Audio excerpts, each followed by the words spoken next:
Welcome to Victoria Rumble Room, an island show produced in Victoria, but we focus on all sorts of things across the country, around the world, and speaking of focus, very focused is our Croatian sensation, John Jurisic. And John, we're going to be particularly focused as we kick this off on two of your favorite topics, bike paths and electric bikes, pros and cons. I think we're going to have some fun with this one, Robin. You're right. Although I have a few other favorite topics, that being eating. So, hence why I ride my bike. Robin, I know that you're skeptical about all the bike paths being built in Victoria right across the country. We've had our little skirmishes here and there, haven't we? I agree that we need adequate roadways for cars, but cycling and walkways are also important from a health perspective for a cleaner environment. All of that being said, I agree there's some problems that there with these issues. And speaking of problems, we just recently had a bad one on the Galloping Goose, and I know that's a road you favor. There was a jogger sideswipe by somebody on a motorized vehicle, a bicycle, and he ended up in the hospital. It was one of those electric bike incidents, JJ, and we have these images thanks to you. You went out on your bike and got these shots from the Goose very close to where this accident took place. The jogger in hospital. I think he's okay, but still very troubling. And aren't there supposed to be rules about distance as you're going past somebody? Aren't you supposed to ring your bell? And, what about these modernized bikes? And who's on there? And what regulations are being followed? Shouldn't people have a certificate? Shouldn't there be insurance? I mean, what's going on with all of the regulations behind this or lack of that? The floor is yours, Mr. Electric Bike. So, first some context, okay? So, clearly, I'm a little bit of a heavier man than most and migrated to bikes 40 years ago. I was very involved with activity and exercises, so I've been riding a bike for a long time. And then a couple of years ago, as my knees started to hurt as I rode up hills, I invested, and that really is the case. They're quite expensive, these e-bikes. I invested in an e-bike. Not everyone can buy one. That's not generally a reference, by the way. They're expensive. However, it really helped me to keep riding. So I'm very familiar with what's going on these pathways. Very familiar. I would say in general, there are three kinds of riders on these bikes. There are people who do it for health reasons. That's why I do it. There are people who do it for climate reasons. That's not why I do it. I'm concerned about the climate, but I don't ride my bike to save the planet. I suppose I'm doing it at the same time. And then thirdly, there are people who are riding to work. That's the three main categories of people, okay? And on top of that, that's just the bikers. And they could be e-bikes, they could be regular bikes. Okay. On top of that, we have walkers. All kinds of walkers, generally older people are walking. We have people on scooters, which I think we've generally accepted that the e-bikes have a limit of how fast they can go, about 30K. It's built into their engine. The scooters do not. They're going and ripping around like nobody's business, and that's very dangerous. We also have motorized bikes, and to my knowledge, that might be exactly who might have hit that person on view wrong. I don't know, but there are motorized bikes with no licenses, and they're running. Then there are runners on these pathways. So, Robin, there are no rules. You don't have to pass a test. You don't even have to pass a familiarization test. It is controlled chaos on these pathways. And if something isn't done quickly, we're going to have real problems. We're going to have people really hurt. When I cross over the Selkirk Bridge, which, by the way, gives you literally brain damage because it's in such poor shape. You're like riding like this. It's really bad. All kinds of folks. Oh, I haven't even included the little dogs and the animals that are walking on these pathways. So I always ring a bell when I pass somebody. I'm in the minority, big time minority. Okay. I slow down when I see a family or somebody with a loose dog because who knows? The dog's not going to see me. They're not going to know me. So I love it. Biking has saved my life. I'm sure of it. But if we don't get some kind of control over this, we have got a problem, Robin. Okay, so there's a very good answer, John, to my question, and I accept a lot of the things you're saying, and we do need to find some regulation. It's crazy the different usages that are taking place, and they want a lot more people to use these paths. It's just going to get more and more dangerous as more and more Yeah, people get out there. yeah. But my next complaint, I've got three of them for you today, Oh, John. I've baby, got I'm three of ready. them. I'm ready. My second is, where are people supposed to park downtown? We have all these bike paths, and people they can park at the valet parking by City Hall. I know that Jeff Prey from the Downtown Victoria Business Association wants to see another parkade, but right now we don't have enough places to park, and businesses are leaving downtown, and they're saying it's not because of crime, it's because their customers can't find a place to park their car. We can't ignore the fact that people still want to drive in and out of the city. We're penalizing people for driving, and those people still have the rights and pay a lot of taxes for those rights to be able to have that access. So how about it, John? How about parking?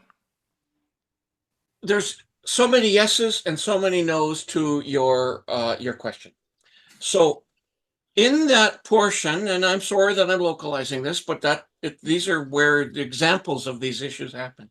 There's a part between Government Street and Douglas and Wharf in which there's a bike path, and parking spots were removed, so there's less.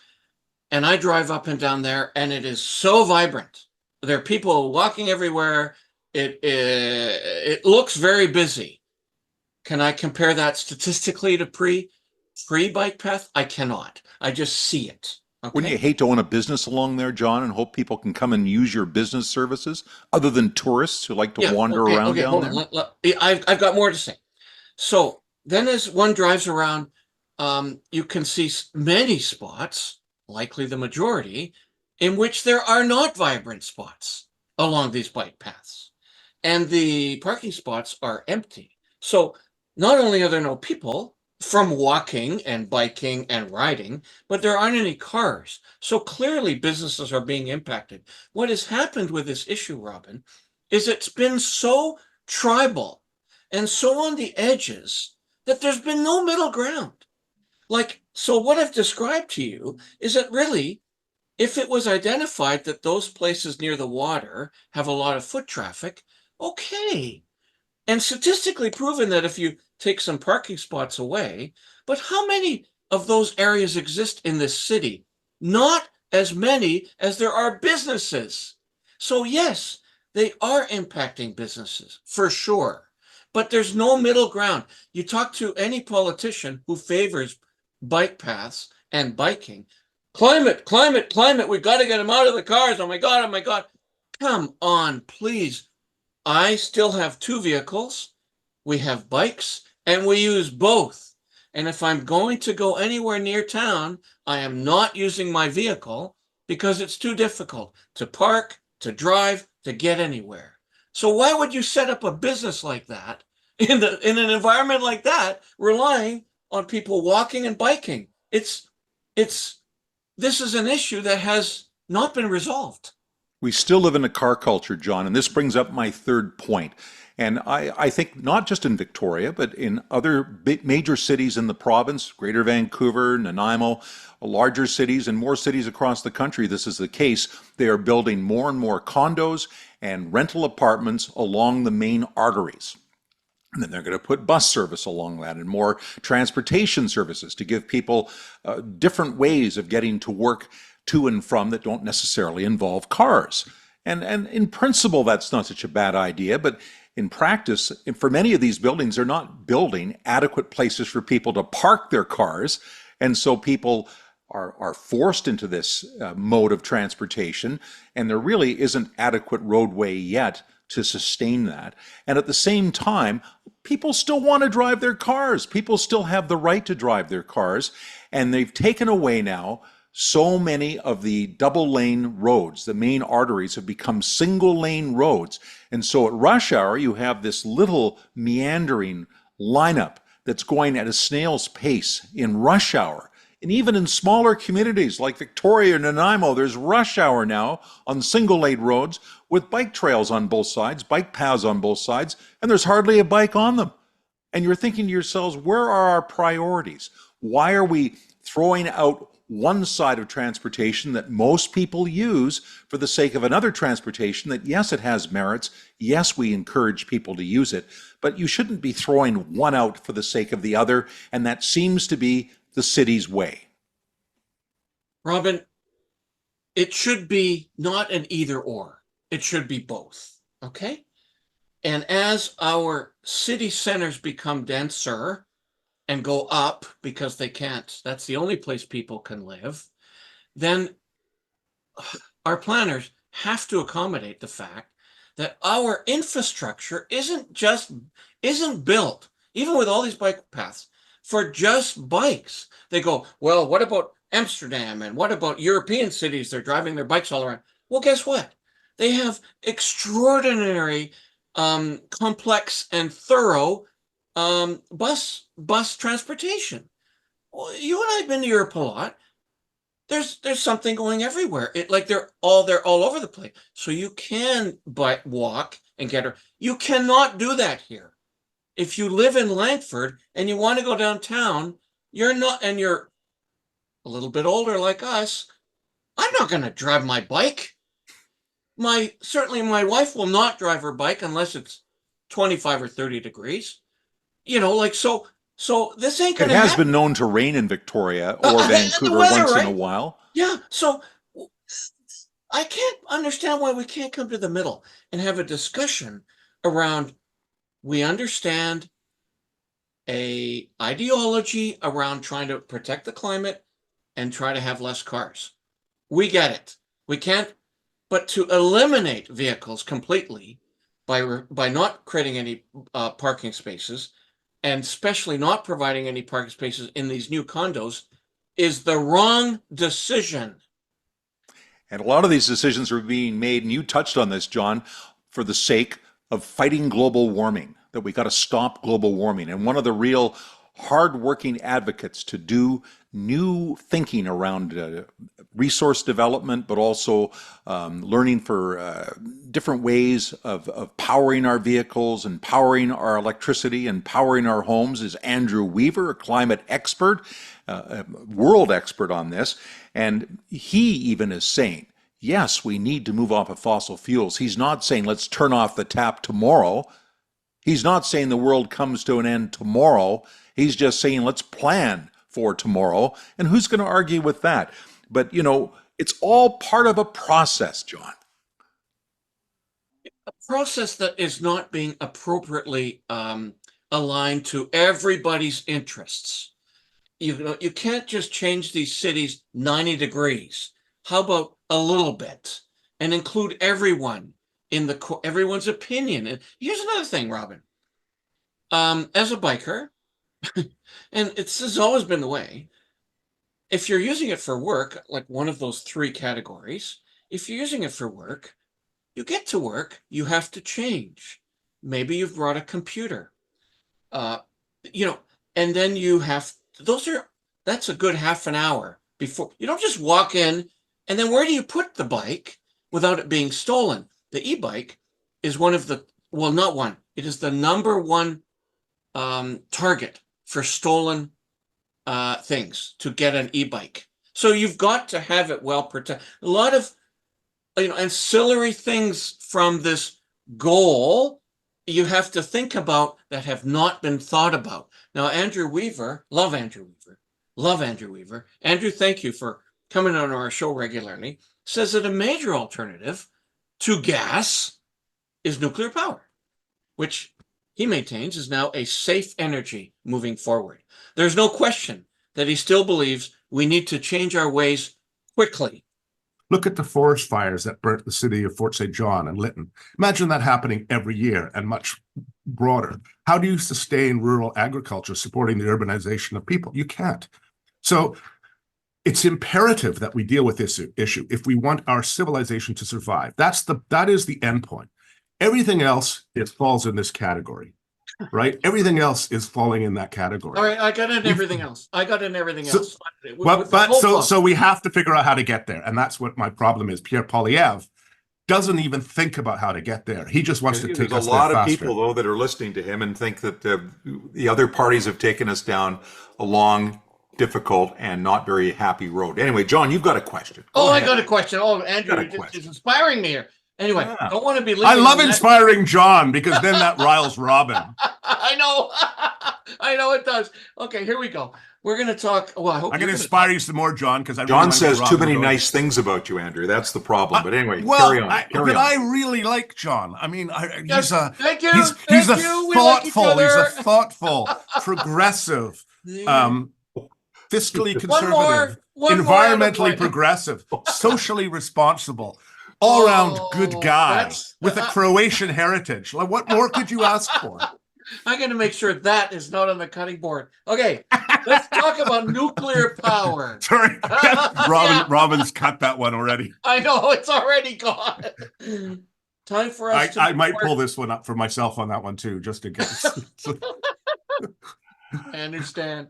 Let's talk about nuclear power. Is it time for us to move more aggressively into this type of energy production? Yes, 100%. We know where the history of nuclear power comes. There was obviously, with a few accidents like 3 Mile Island, Chernobyl, public reaction turned against it. Nobody wanted nuclear power, blah, blah, blah. Innovation, R&D started to take a back seat. We didn't advance that solution as much as we could have.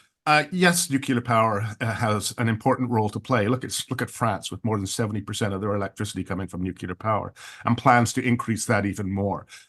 The problem, of course, is public perception, and a lot of that comes down to education. You know, it's even coming back to the climate issue. It's really about education, and it really is about getting people to critically think about what they want without being swayed by 3-word sound bites. Nuclear power has stood the test of time.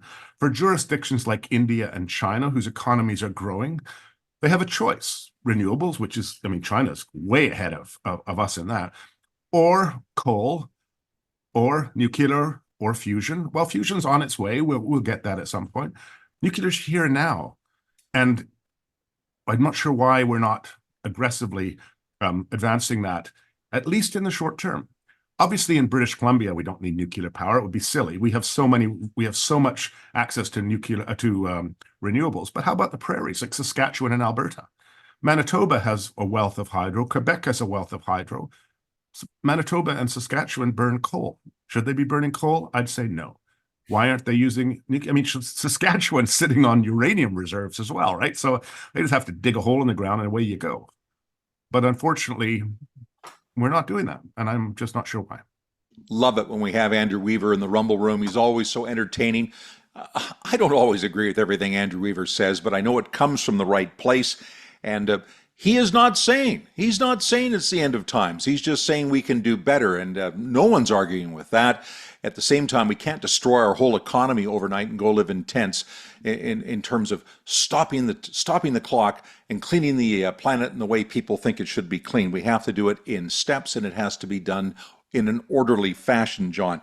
And to my way of thinking, as big a crisis as global warming is, we have bigger crisis afoot. Potential of Donald Trump being reelected in the United States. Now that's a crisis. And what about these wars? Of course, the ongoing battle in Ukraine without end. And the war in the Gaza continues as well. And it's so awful to see that conflict continuing. I'm with you, Robin, and I don't know what kind of sort of mental toll that really takes on us. So this kind of anxiety about these overwhelming issues that are presented to us daily. We have a war going on in Ukraine, and that never seems to reach any kind of resolution. Thousands are killed, billions are spent, and in Gaza, no settlement in sight, as the Israeli government fractures, and horrific activities and war activities are going on in the Gaza. But, the Israeli government is hanging on to power determined to destroy Hamas. Absolutely. And, Victoria's Solomon Siegel, he joined us last week and talked about the feelings of Canadian Jews about what's going on in Israel and the Gaza. And he wants to see this war come to an end. He wants to see a settlement. He wants to see peace on the West Bank. He's not crazy about the settlers and the settlements that are taking place on the West Bank. And, I think that's a feeling widely felt by Canadian Jews, but they also are very concerned about rising anti-Semitism. And it's clearly taking shape where we just saw a firebombing on the steps of a synagogue in Vancouver and in Toronto just recently, a child's school bus. It's going to a Jewish school. Somebody decided to take some shots through the windows with a rifle. And, that is just terrible. And the mayor of Toronto responds and says, oh, they should get bulletproof glass. And that's supposed to be a response to this sort of thing. And, Solomon Siegel, I think he has a point. There's a horrible war, and there's too many innocent people dying. And I certainly hold Hamas very accountable for this. But but the Israeli government is far from perfect, and certainly Netanyahu is a criminal far before this war started, and should have been removed from office and tried, and hopefully he will at some point. I don't think he's good for Israel either. So I get why people care.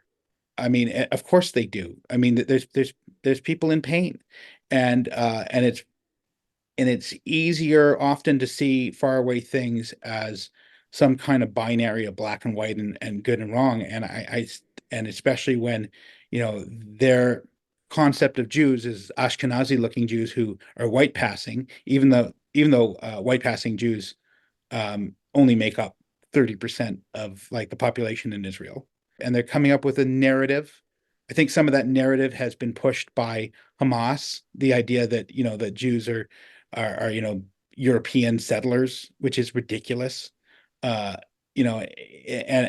creating up this, and then they're even going so far as trying to, whitewash and deny October 7th.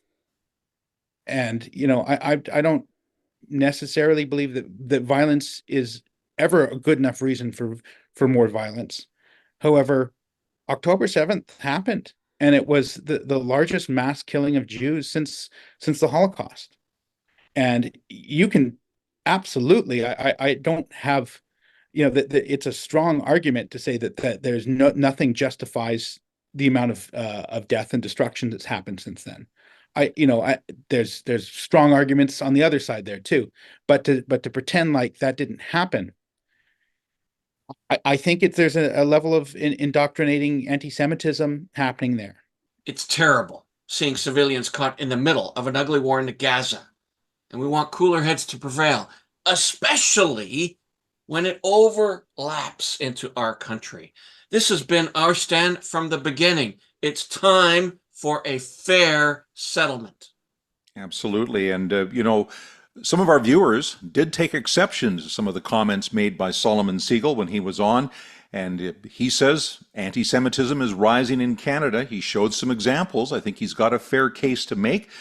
We did hear from at least one regular viewer of the Rumble Room, and we'll simply identify her as B. And her response was to a statement that we made in the Solomon Siegel story. The anger directed at Canada's Jewish community by pro-Palestinian protesters won't easily be forgotten. And B's counter to that is, neither will the colonization of Palestine or the genocide of its people. These aren't anti-Semitic feelings. These are anti-colonialism and anti-genocide feelings. Well, with all due respect, there have been Jews living in that region for over 3,000 years. So I don't know what your definition of colonization is, but they've been there as long as anyone has. And, the fact that there has been a lot of killing in the Gaza has been terrible. But why has it happened? Well, in part it's happened because the Israelis have gone in with force, And Hamas have set up bases in schools and hospitals. They've used their own population as human shields. It's been very useful politically. Every time they fire at a hospital and innocent people are killed, people talk about the scourge of the Israelis. And it's true, it's terrible. War is an ugly thing. Anyway, these debates should always continue. We encourage these debates. We may take exception to some of the comments made, but people have every right to hold these views, and we encourage them to always do it in a peaceful way. That doesn't include firebombing or shooting rifles through windows. It's dialogue. And if you want to go down and protest at the legislature and hold signs and yell and scream, I think that's fine. We protect that as part of the right to be a Canadian, and it is to be honored. And on that happy rant, John, I think it's just about time to wrap this Rumble Room. That was a great rant. And, we're doing our part in providing a vehicle by which people can communicate on these issues. We appreciate your feedback. We appreciate any feedback. And while we may not agree with it all, as you stated, we certainly understand that there's strong feelings on both sides of the issues we've presented today, as you and I have strong issues on many of the topics that we cover on the Rumble Room. We love that more and more people are tuning in. We're all over the place. Lots of action on Twitter. There is obviously constantly, we are on Facebook, YouTube. We're on, have an audio podcast link. We are also on Instagram and TikTok. And maybe one day we'll do a show with me riding my bike down the Goose. So for now, I'm the responsible and balanced and equitable cycling Croatian, John Juricic. And Johnny, we always encourage your safe and responsible cycling. I'm Robin Adair, and I say cycle on and rumble on.